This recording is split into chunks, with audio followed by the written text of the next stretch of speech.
Hello बच्चों, आज हम देखेंगे मुद्रा और साख यानी कि मनी एंड क्रेडिट का दूसरा भाग। पहले भाग में आपने देखा कि मुद्रा क्या है और बैंक किस तरह से कार्यकलाप अपना करता है, किस तरह से बैंक में पैसे जमा होते हैं, उससे ब्याज मिलता है और उससे फिर कैसे वो ऋण देता है या साख जनरेट करता है।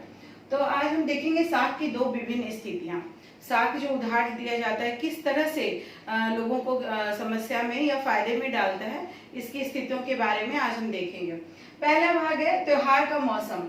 त्योहार का मौसम इसमें जब आ रहा है तो सलीम नामक एक जूते का जो उत्पादक है उसे 3000 जोड़ी, 2 महीने बाद त्योहार है तो उसे 3000 जोड़ी जूते बनाने के लिए एक व्यापारी से, बड़े व्यापारी से क्या मिलता है, ऑर्डर मिलता है। जिसके बाद वह सोचता है कि उसके लिए कच्चे माल यानी कि चमड़ा या फिर मजदूर, चिपकाने के लिए सामान वगैरह, इसके लिए वो पूंजी कहाँ से लाए इतने सारे के लिए, और 1 महीने के अंदर उसे ऑर्डर पूरा करना है। तो इसके लिए वो दो स्रोत अपना सकता है, या तो वो चमड़े के व्यापारी से उधार ले या फिर वो क्या करे, जिस बड़े व्यापारी ने उसे ऑर्डर दिया है उससे वो अग्रिम एडवांस ले ले। तो वो क्या करता है, दूसरा रास्ता अपना चुनता है जिसमें उसने 3000 जो जूते का ऑर्डर था उसकी जगह उसने 1000 जोड़ी जूते के लिए एडवांस ले लिया होता है और वो सही समय पर के मजदूरों को लगा करके अपना ऑर्डर पूरा कर देता है। इसके कारण उसे बहुत ज्यादा लाभ होता है। दूसरी स्थिति सपना की है।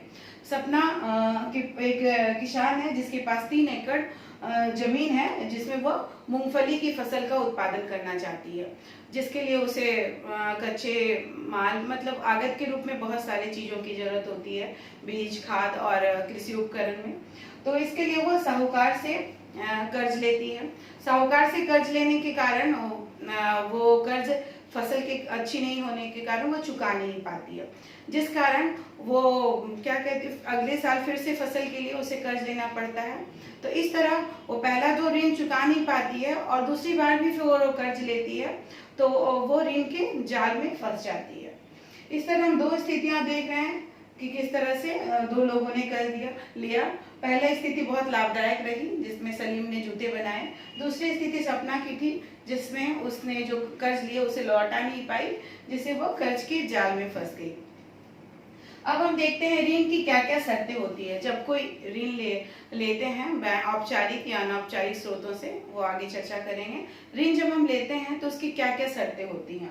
पहला, जब कोई भी रकम, मान लीजिए आप 5000 की रकम लिए यानी कि मूल रकम, उसके साथ कुछ अमाउंट ब्याज, इंटरेस्ट जो उसे चुकाना पड़ता है। उसके अलावा किसी संपत्ति को या तो आपकी भूमि हो सकती है या भवन हो सकते हैं या फिर गाड़ी, पशु, बैंक इत्यादि कुछ भी हो सकते हैं जो आपको समर्थक ऋणाधार या जिसे गिरवी रखा जा सकता है। समर्थक ऋणाधार वो संपत्ति है जिसका मालिक क्या होता है, कर्जदार होता है। यानी कि अगर वो ऋण नहीं चुका पाया तो वो संपत्ति क्या होती है, या तो जिससे वो ऋण लिया उसके पास वो चली जाती है। अब एक स्थिति देखते हैं आवास ऋण की। आवास ऋण में मेघा ने बैंक से कितने 5 लाख रुपए का कर्ज लिया, जो 12% वार्षिक ब्याज की दर से उसने कर्ज लेती है। तो उसके लिए उसे क्या करना पड़ता है, अपनी नौकरी के जो भी डॉक्यूमेंट्स होते हैं वो दिखाने पड़ते हैं और जो पेमेंट स्लिप है या वेतन संबंधी जो है रिकॉर्ड उसे दिखाने पड़ते हैं। तो इस तरह आप जान सकते हैं कि जो ब्याज और समर्थक ऋण आधार और रिकॉर्ड, जो भी रिकॉर्ड वगैरह हैं, ये सब क्या होते हैं, ऋण की शर्तें होती हैं। उसके बाद हम देखेंगे विभिन्न प्रकार के साख प्रबंध, किस किस तरह से साख का प्रबंध किया जा सकता है। अलग अलग तरह से हम साख ले सकते हैं या उधार ले सकते हैं, किस किस तरह से। पहला, आप इसमें आप जान सकते हैं कि रोहित और रंजन ने अपने क्लास में पढ़ाई की, उसके बाद वो गांव में सर्वेक्षण के लिए निकल जाते हैं। पहले वो जाते हैं श्यामल नामक एक किसान के पास जिसके पास 1.5 एकड़ जमीन है और वो गांव के महाजन से कितना 5% मासिक ब्याज की दर से क्या लेता है, कर्ज लेता है और उसे सालाना के हिसाब से कितना हो गया 60% वार्षिक ब्याज के ये से उसे चुकाना पड़ता है। ये तीनों जो स्थितियां हैं ये सोनपुर गांव की है जहां रोहित और रंजन सर्वे करने जाते हैं। उसके बाद दूसरी स्थिति अरुण की है जिसमें वो 7 एकड़ जमीन है, वो कैसे लेता है ऋण, वो क्या बैंक में 8.5% वार्षिक ब्याज की दर से लेता है 3 वर्ष के लिए, कि वो कभी भी चुका देगा। उसके अलावा वो जो बैंक से ऋण लेता है तो थोड़ा उसे सस्ता पड़ता है, जिस कारण वो अगला कोशिश कर रहा है कि अपने आलू की फसल के लिए क्या करे, वो एक शीत गृह या कोल्ड स्टोरेज वगैरह खोल ले। इसके लिए भी वो बैंक में क्या अपनी अर्जी देता है। उसके बाद एक अलग स्थिति है रमा की। रमा एक भूमिहीन किसान है या मजदूर है, मजदूर ही है। वो क्या करती है, कई महीने उसको काम नहीं मिलते हैं क्योंकि उसके पास भूमि नहीं है, तो उसे कई महीने काम नहीं मिलते हैं। इसलिए वो अपने सालाना खर्चे के लिए, कभी वो बीमार पड़ गए एक परिवार में या फिर बहुत कुछ के लिए उसे क्या करना पड़ता है, गांव के जो भूस्वामी है उसके यहाँ से उसे कर्ज लेना पड़ता है। उसे 5,000 ही कर्ज लेती है, लेकिन उसके कर्ज की दर या ब्याज की दर बहुत ज़्यादा होती है, जिसे वह कभी चुका ही नहीं पाती है, जिस कारण उसे क्या करना पड़ता है, एक बंधुआ मजदूर के जैसा अपने भूस्वामी के यहाँ रहना पड़ता है। भूस्वामी का स्वभाव या व्यवहार उसके प्रति अच्छा नहीं है, लेकिन क्या है, उसकी ये मजबूरी है कि रमा उसके यहाँ काम करते रहे। तो इस तरह हम देखते हैं कि विभिन्न प्रकार से साख का लोग प्रबंध करते हैं। अगर ऋणाधार रमा के पास कोई रहता तो शायद वो औपचारिक स्रोतों से ऋण ले सकती थी।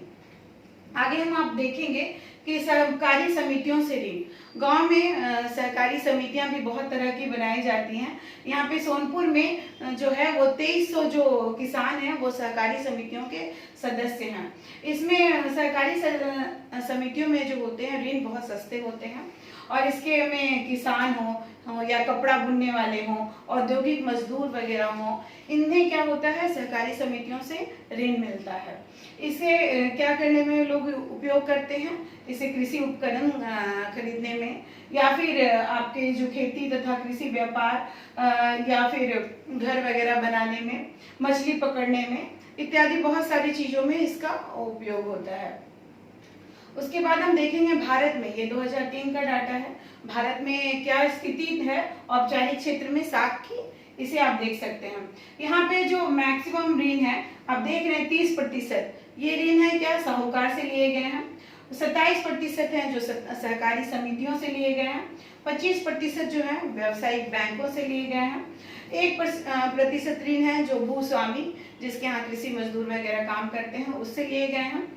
7% है दोस्त या रिश्तेदार से लोग लेते हैं, और 3% व्यापारी से ले लिया जाता है। उसके अलावा जो 7% है अन्य स्रोतों से लिया जाता है।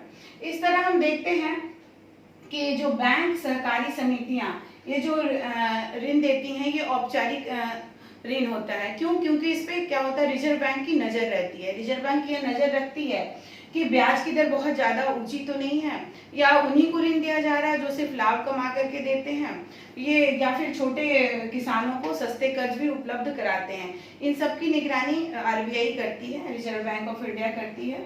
इस तरह हम देखते हैं कि ज्यादा से ज्यादा जो ऋण है वो अनौपचारिक क्षेत्रों से ही लिया जाता है, जो जिसमें साहूकार, भूस्वामी या महाजन वगैरह, दोस्त रिश्तेदार वगैरह आते हैं, तो अनौपचारिक स्रोतों से ही ऋण लिया जाता है। और हम देखते हैं कि गरीब परिवार में 85% जो ऋण लिया जाता है वो किससे लिया जाता है, अनौपचारिक क्षेत्रों से लिया जाता है। जबकि अमीर परिवार के लोग 90% लोग क्या करते हैं, औपचारिक क्षेत्र यानी बैंकों से ऋण लेते हैं। कम संपत्ति वाले परिवार में 53% जो है वो क्या अनौपचारिक क्षेत्र से ऋण लेते हैं। उसी तरह समृद्ध परिवार के लोग 72% लोग ये क्या करते हैं, औपचारिक क्षेत्रों से ऋण लेते हैं। इस तरह देखते हैं जो ज्यादा संपन्न है वो क्या, उनके पास ऋणाधार भी होता है और उस पे ऋण देने के लिए लोग विश्वास भी करते हैं। तो जो ज्यादा समृद्ध और संपन्न लोग हैं उन्हें वे औपचारिक क्षेत्र से ऋण लेते हैं, और जो कमजोर हैं, ऋणाधार की कमी है, वो क्या करते हैं, अनौपचारिक क्षेत्र यानी कि साहूकार, महाजन, भूस्वामी वगैरह से ऋण लेते हैं। तो इसलिए हमें चाहिए कि बैंकों को कि और अपने क्षेत्रों को विस्तार करे गांव में, और निर्धनों को भी बैंक वगैरह ऋण दे। उसके बाद हम देखते हैं निर्धनों के स्वयं सहायता समूह।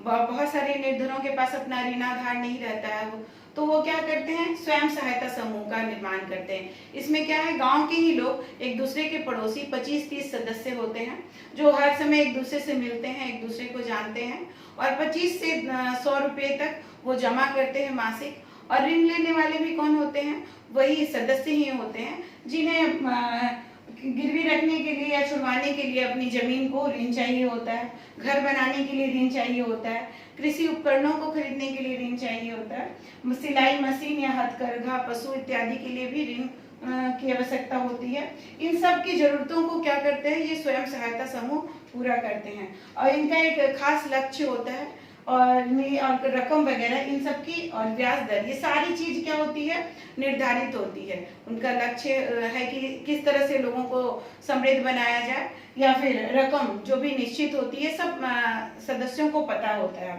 कितनी अवधि के लिए ऋण लिया गया। अगर कोई सदस्य नहीं चुका पाया तो उसके लिए अभी सदस्य जो होते हैं समूह के, वो बहुत ज्यादा ध्यान रखते हैं और ये समूह अगर अच्छा करने लगे तो बैंक भी इन्हें अपना लोन प्रदान करती है। इस तरह देखते हैं कि जब स्वयं सहायता समूह बहुत ही ज्यादा फलदायक है, इसमें सामाजिक विषयों पर भी चर्चा होती है, स्वास्थ्य संबंधी, पोषण संबंधी, घरेलू हिंसा संबंधी चर्चा ग्रामीण क्षेत्रों में महिलाओं द्वारा की जाती है। इसके बाद हम एक उदाहरण देते हैं। 2006 में जो मोहम्मद यूनुस है बांग्लादेश के, उन्होंने नोबेल प्राइज प्राप्त किया। 1970 ईस्वी में प्रोफेसर मोहम्मद यूनुस ने बांग्लादेश ने ग्रामीण बैंक की स्थापना की, उसी के कारण उन्हें अर्थशास्त्र में ये नोबेल पुरस्कार मिला। और इसमें जो है, इस ग्रामीण बैंक में ये 60 लाख लोग जो हैं इसके कर्जदार हैं। बांग्लादेश बहुत छोटा सा देश है, लेकिन इसमें देख रहे हैं 60 लाख लोग इसके कर्जदार हैं और ये 40,000 से भी अधिक गांव में ये फैला हुआ है। और इसमें जो है गांव की गरीब महिलाएं ही इसकी ज्यादा क्या है सदस्य हैं। जो इन्होंने ये साबित करके दिखाया कि किस तरह महिलाएं बहुत ज्यादा भरोसेमंद होती हैं और ऋण वगैरह अच्छे समय पे चुका पाती हैं। इस तरह ये माइक्रो फाइनेंस या सेल्फ हेल्प ग्रुप के द्वारा या ग्रामीण क्षेत्रों में ऋण के द्वारा लोगों की स्थिति सुधारने में बैंक बहुत मदद करता है।